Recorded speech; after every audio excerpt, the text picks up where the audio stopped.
So, ladies and gentlemen, welcome to a unique video today. And the video I asked you guys on YouTube, actually, on my post, what video should I make? And so somebody suggested, hey, can you make about finding rise in life through Dushtana houses, which are 6th, 8th, and 12th house, which are known as the malefic bad houses that causes a lot of obstacles, ups and downs in a person's life, a lot of losses in a person's life.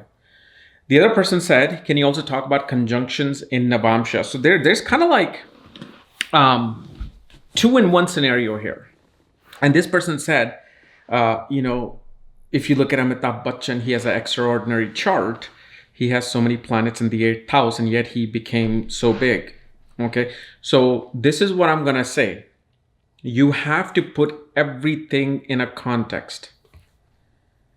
A chart, okay, an astrological birth chart is like a fingerprint. No two fingerprints are ever the same. Okay, even twins have different fingerprints. So you can never look at one person's rise through some, opposite scenario that you have learned and think like, well, this is happening to this person. It may happen to that person as well. And yet when that person deals with something, it's a complete downfall. So why isn't it? This is why it's important to just know even just the basic elements of Vedic astrology. So like, for example, let's take chart of Amitabh Bachchan, who's one of the biggest stars, in Bollywood's history and will ever be, because pretty much now entertainment industry is over. Nobody wants to watch movies anymore. The age of celebrity is over. The age of celebrity is over. It's no longer that. However, ask yourself a question. Was Amitabh Bachchan at the height of his career, which was, I think, from 1971 to 1990, really? What dasha was he going through? Was he going through the Sun dasha, which is in the 8th house? No. Was he going through Mercury dasha, which is in the 8th house? No. Was he going through Venus dasha, which is in the 8th house? No. Was he going through Mars dasha, which was in the 8th house? No. He was going through Saturn dasha. Saturn dasha, which was causing a beautiful Raj Yoga in his birth chart, number one. Because his Trikon Lord is in Kendra. Then, Saturn was in a friendly sign of Taurus. Check mark. So 2 check marks. Third check mark. It's in the nakshatra of Rohini.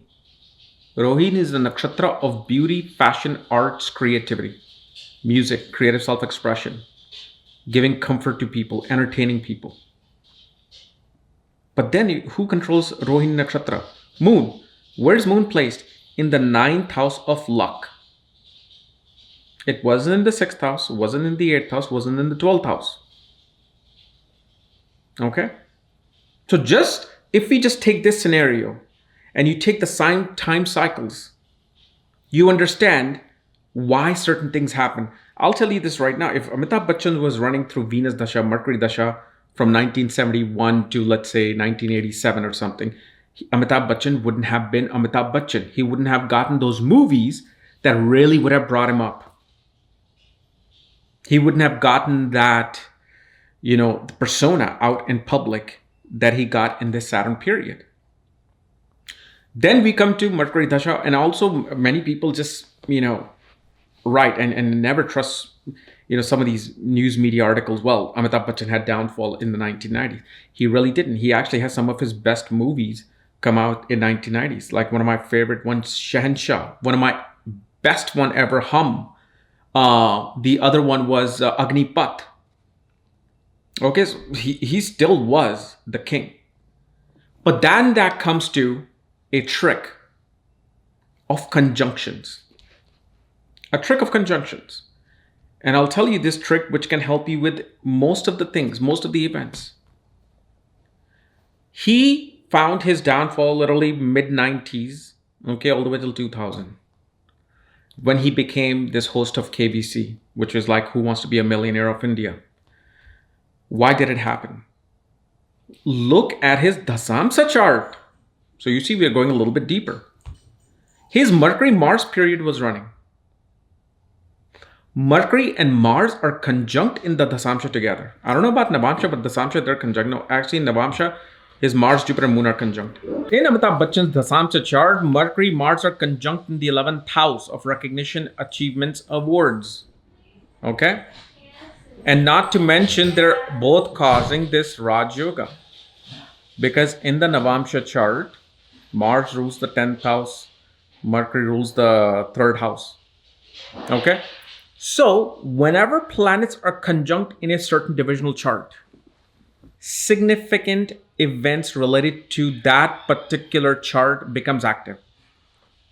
Because so many times, like even with marriage, you can see, when two planets are conjunct together in any house in Navamsha, and if you're in that right age, or let's say just 18 and beyond, significant events related to relationship, partnership becomes active. It pretty much makes that chart active. So this is why one person, sees a rise in life. But also, you can't just say, well, Amitabh Bachchan had all the rises all throughout life. I mean, if you look from the moon, Saturn is in the 6th house. Okay? And especially in a Saturn Sun period, Sun who's in the 8th house. Sun which represents the spine. Sun who's conjunct Mars, which is a planet that cuts. It's with the sword, it's with the spear. Okay? It's a planet with the sphere. So what happened? During that time in 82 or 84, I believe, he had a spine injury. So fine, one is doing really great. But there's also always downs that person deals with. He's such a public figure that we know most of the downfalls. But you still don't know what happens in one's personal life. You weren't there day to day. What conversation was he having? What fights he would be having with somebody else and all of these things. So there's always, there's these waves that happen. But it's like the stock market. If the dasha is good, it goes waves, and it goes up. And if it's waves, it keeps going down. So there's little up, then down more, little up, down more. So it's like the stock goes down. So always look at a chart in a context of what it is. Okay? You can't just sum up one thing with someone else's thing. But you always have to also look at the fact 8th house is transformation. 8th house is transformation. And one thing I'll tell you, I think Amitabh Bachchan's time is wrong.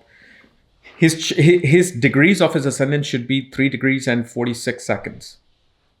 It shouldn't be 1 degree or 2 degree where it's at right now.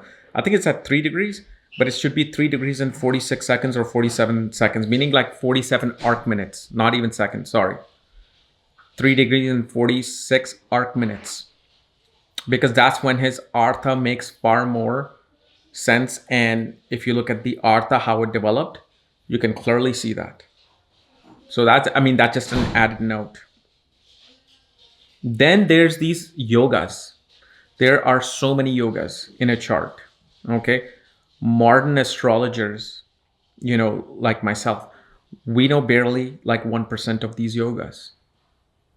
And it's like, this is like, becoming a PhD, becoming a quantum physicist, where you have to know, you have to remember, you have to at least be able to remember 1,000 yoga. Forget 10,000 yogas. If you can remember 1,000, boy, you will have achieved some, distinction in your astrological field.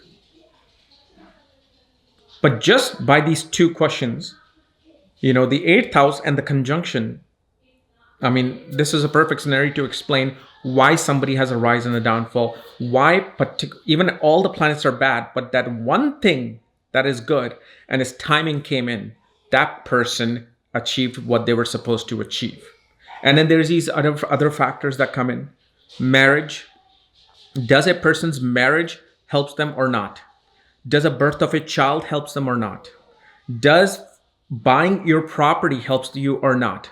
Sometimes when a person buys a property for the first time, for a long time saving money, it's little bit. Finally, after 18 years of saving, they're able to buy a house put a good amount of down payment. But right after they buy the house, boom, now they're making 10 times as much.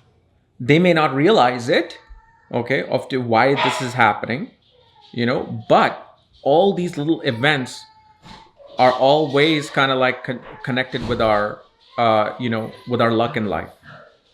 As you can hear, my kids are now back from school and they want their food. I think I should just end here. Yeah, I should end here. So anyway, we'll see you tomorrow. I got to take care of this. Bye.